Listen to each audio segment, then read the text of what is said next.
ASMR reality. All proceeds from this channel go towards the Animal Protection League. Please consider subscribing. Today, I want to tell you about the future of my channel. For starters, I just had the longest break from recording that I've had in recent history. I think I went 5 or 6 days, so at least I didn't hit the 1 week mark. But I've just really been doing some soul searching. I've got a few comments recently that have really caused me to kind of think about what I've been doing recently. And I have to confess that I believe, I started my channel with pure intentions of simply giving back to the community. And I really had no intentions to be filming going on my 5th year. But here I am. But my point is that I think I've gotten away from my whole purpose of my channel, which was to be different. And I think I just got caught up in the growth of my channel. Seeing growth is a positive thing. It's exciting and it's something to be proud of. But I let it get in the way of the real, true purpose of my channel, which is to give a different type of ASMR than what I think most people are doing today. So I want to let you know that I've made the decision to get back to what I know, to get back to what I started with. I just want to, speak what I feel. And I know not everything I say is going to be for everyone. I know that some of my views are much different than what mainstream views are today, but I hope that if I am able to deliver them in a respectful manner, that quite possibly you'll still enjoy watching and listening and supporting my channel. That's the hope, and if not, well then, I have to deal with those consequences. So, today, now that I've got that out of the way, I want to tell you something that has been on my mind recently, and this has to do with a video that some of you may have seen. It was the video that I made about the Animal Protection League, and it was a video designed to announce our desire to get a new facility and basically fundraise. A not-for-profit has to get charity. That's the only way we stay in business. But in the process of making that video, I said something. Now, I did not invent this quote, but it's been on my mind pretty heavily recently, just because I verbalized it in that video. The quote says that oftentimes humans do things because they can, forgetting to ask if they should. Or said differently, sometimes humans do things because we can, forgetting to ask if we should. And there's so many things like this in the video that I made. I used the example of putting a dog on a chain. Can we put a dog on a chain? Yeah, sadly, it's legal. You're allowed to. Should we put a dog on a chain? Absolutely not. There's no good reason for keeping an animal chained up outside in the cold or the heat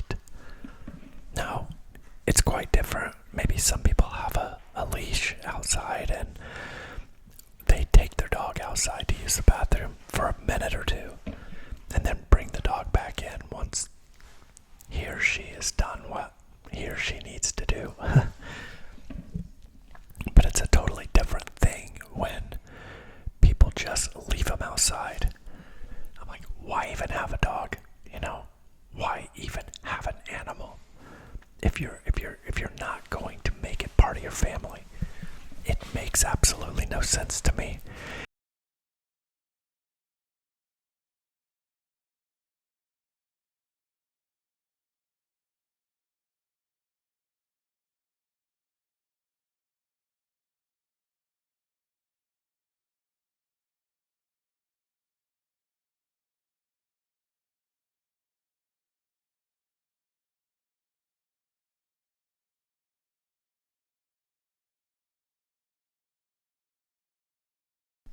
I would honestly rather the animals stay in the shelters than I would for somebody to adopt an animal just to put it on a chain outside. It is just no life. It is just cruel. It's wicked. It's so sad. And it just shows the depravity of humanity. That's just one example.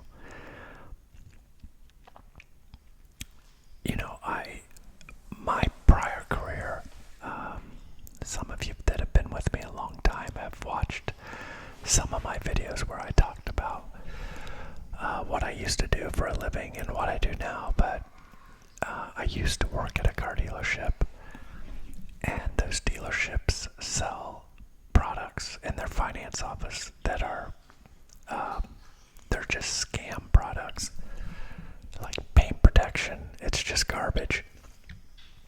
But in that situation, can a dealership sell paint protection that's not really that great, that's not worth the money?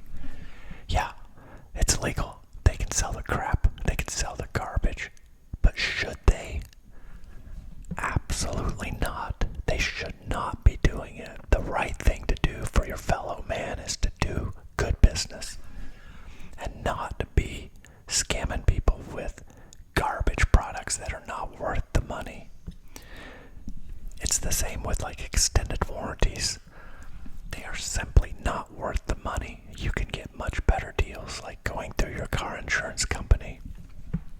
I don't know if you know this, but most car insurance companies offer repair service for your car. So if something breaks, it's like $4 a month.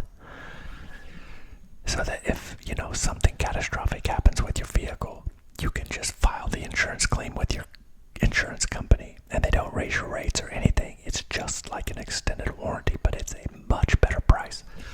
So you can get something for $4 a month, which is $48 a year. That would cost you like $1,000 a year from a car dealership. So stay away from buying anything from a finance office at a dealership. Nothing. Don't even let them do the financing unless they have like a 0% or a 1.9 special. But you can get much better rates at your local bank, at your credit union. So that is just another example of humans doing something because they can instead of doing what they should do.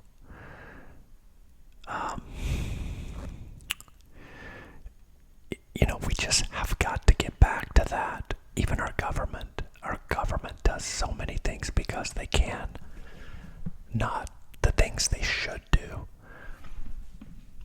Right now, in America, we are having a significant increase in illegal immigration. And many cities like New York are putting these immigrants up in hotels, nice hotels. They're feeding them every day. They're giving them phones. And they're giving them money, like checks every week, to live off of. While the people that have lived here their whole life, we have homeless Americans on the streets that are not getting the same level of service. And it has a lot of people thinking, what on earth? How can this happen? How can this be right?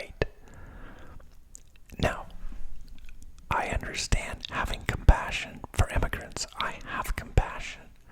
I know that it's better to live here than Honduras or Venezuela.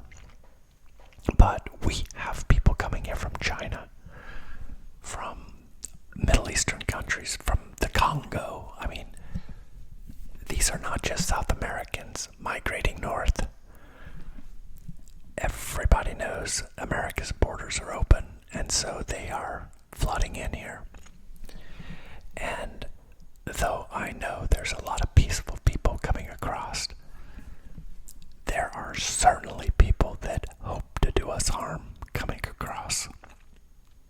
So I'm sure there's going to be a price to pay for this in the future, but time will tell. But the point is, the way some of these cities are treating immigrants is actually better than they're treating their own tax-paying citizens. And it's getting noticed, and it's wrong. I mean, the list of things is just unbelievable. Back to animals, like factory farms. Can we put animals in confinement on factory farms? Can we put chickens in battery cages to where they can't even spread their wings or even walk around, to maximize their egg-laying production and maximize the space?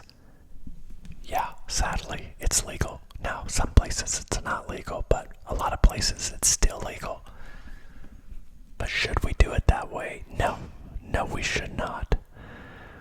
We should respect these animals. I mean, these animals are giving us their eggs. They're giving us their milk. And they're dying for us. Shouldn't we at least respect them and give them a good life while they are alive? Sure, things are going to cost more, but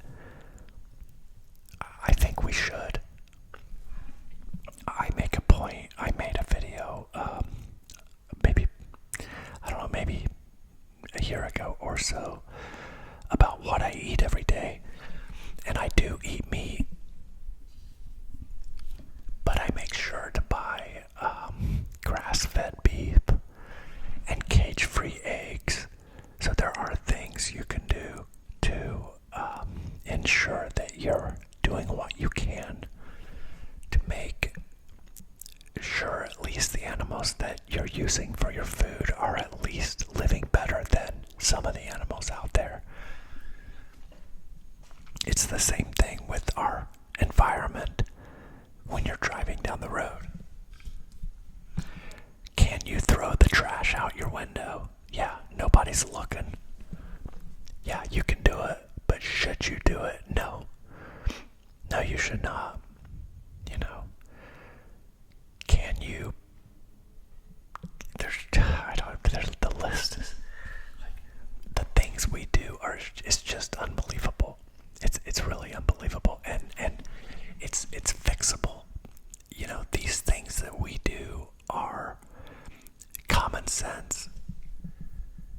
We know what's right and wrong. We do. But unfortunately, our laws don't always line up with what is exactly right, you know, or with the level of freedom we have here, they don't even make laws about it. So I just know that if we thought more of that, if instead of asking ourselves, can we do this, we ask ourselves, should we do this, our minds will give us a much different answer. Because the difference between can we and should we is not always the same answer. The should is what we should ask. Should we do this?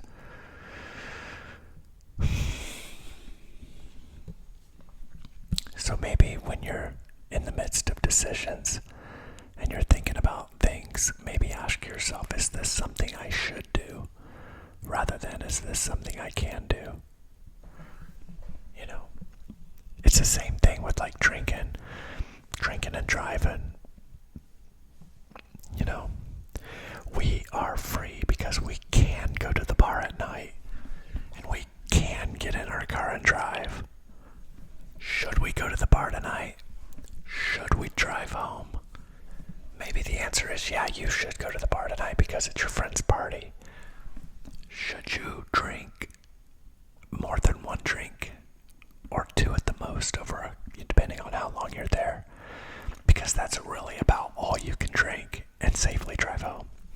Any more than 2 drinks and you're gonna be at a level that would get you arrested for driving while intoxicated if you were to get pulled over. And that is not something that you want. You know, I have a friend who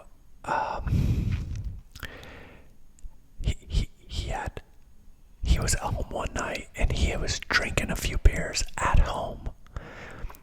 His friends had called him and asked him if he wanted to go out with them, but he told them no, that he had something he had to do the next day. But still, he was at home and he was relaxing with a couple beers.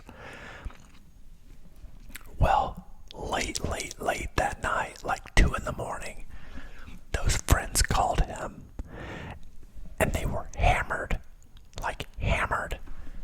and they were slurring and man, please can you come get us? And he was trying to tell him, man, dude, just get an Uber or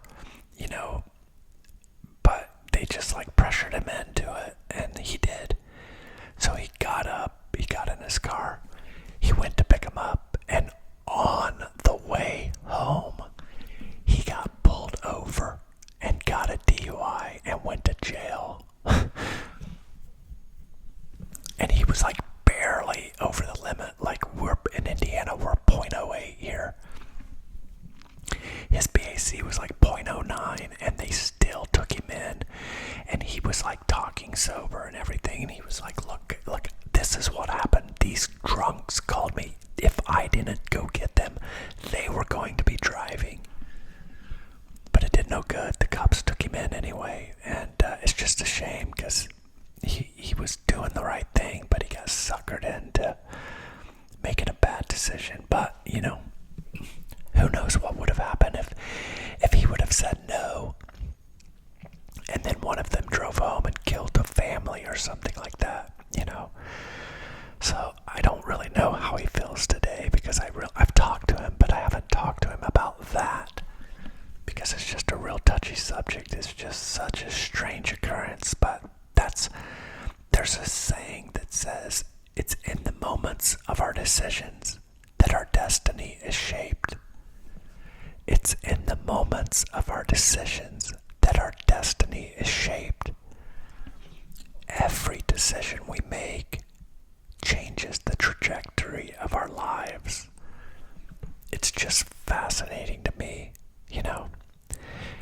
just leaving your house 30 seconds later, you're gonna be at an intersection with a different car than if you left 30 seconds earlier.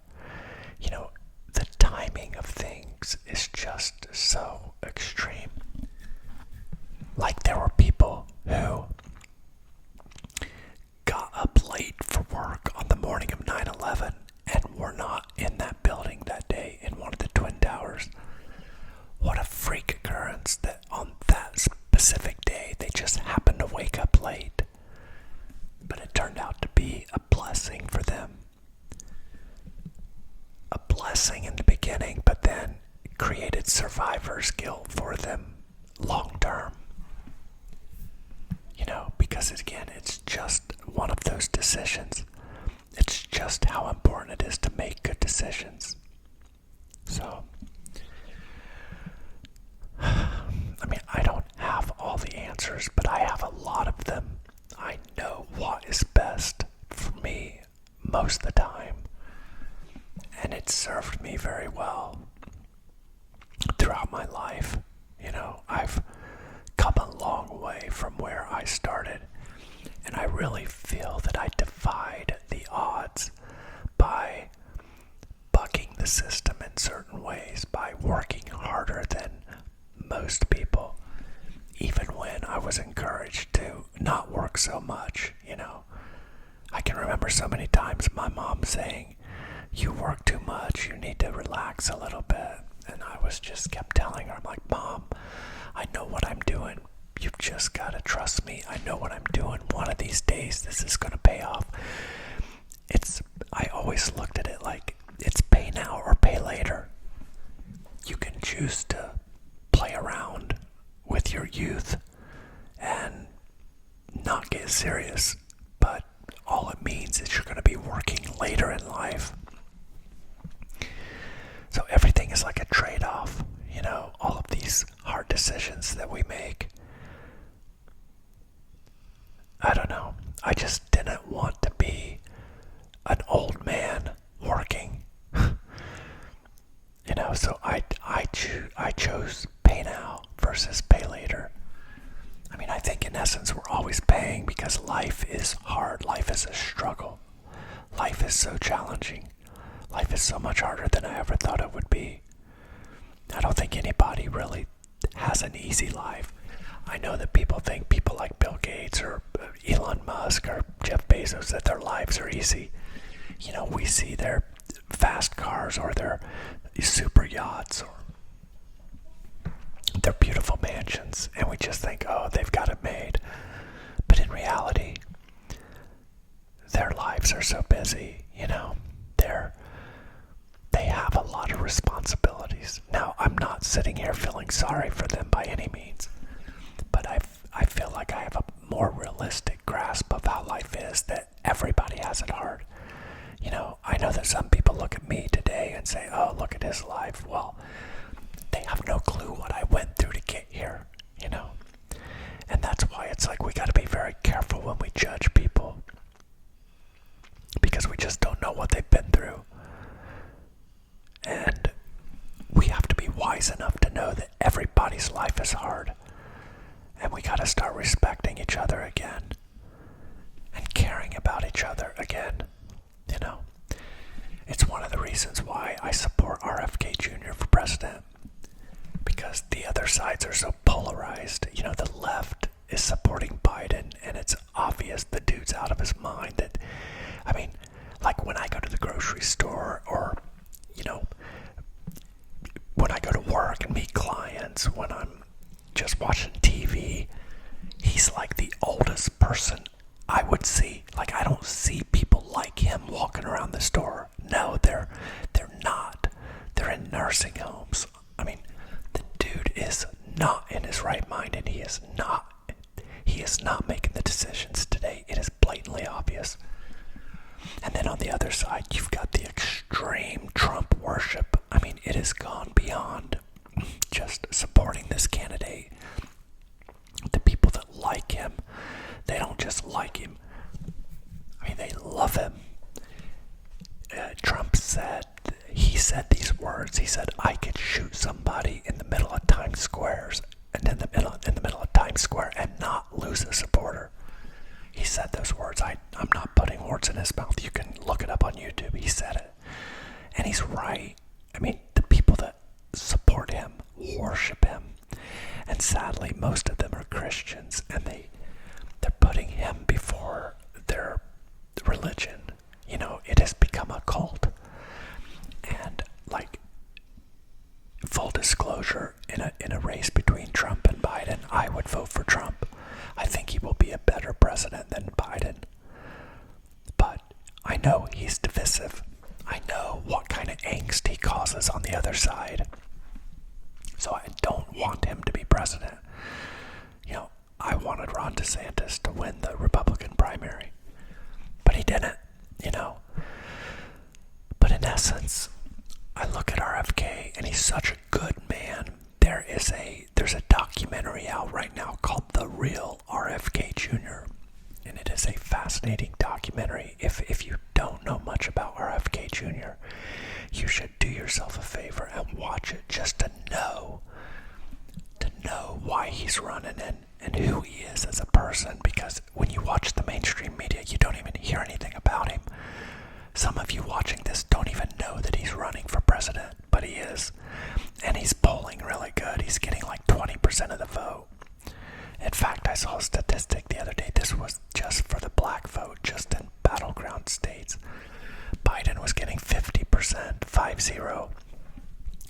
was getting 13%, and RFK was getting 28% of the black vote.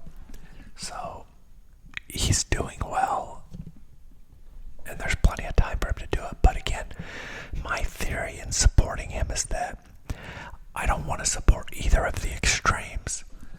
We're not going to be united under either one of those two guys. If we vote for Biden, the other side's going to be like, WTF. And if we vote for Trump, the other side's going to just like whack out like they did last time he was president. You know, so I don't want either of those things to happen. So my feeling is that we'll be much better served with a third party, with somebody from the outside that can actually unite us. And I feel like it's the right thing to do. It's the compromise. Nobody gets their candidate. You can't have Trump and you can't have Biden. You take this middle ground. Take this middle ground so we can once and for all unite. This guy is an amazing human being. His uncle was assassinated. His dad was assassinated. He cares about this country. He wants to do what's right. So that's my take on it. That's what I'm going to do, assuming he can get on the ballot in Indiana. But at any rate, I'm going to end that on that note. I hope that you're not mad at me if you're a Trump fan or if you're a Biden fan. Again, I respect all of you. I respect you if you're voting for Trump. I respect you if you're voting for Biden. I understand. But I hope you will at least look into RFK. At least consider it. So, alright, thank you for watching this evening, and I will see you on the next one.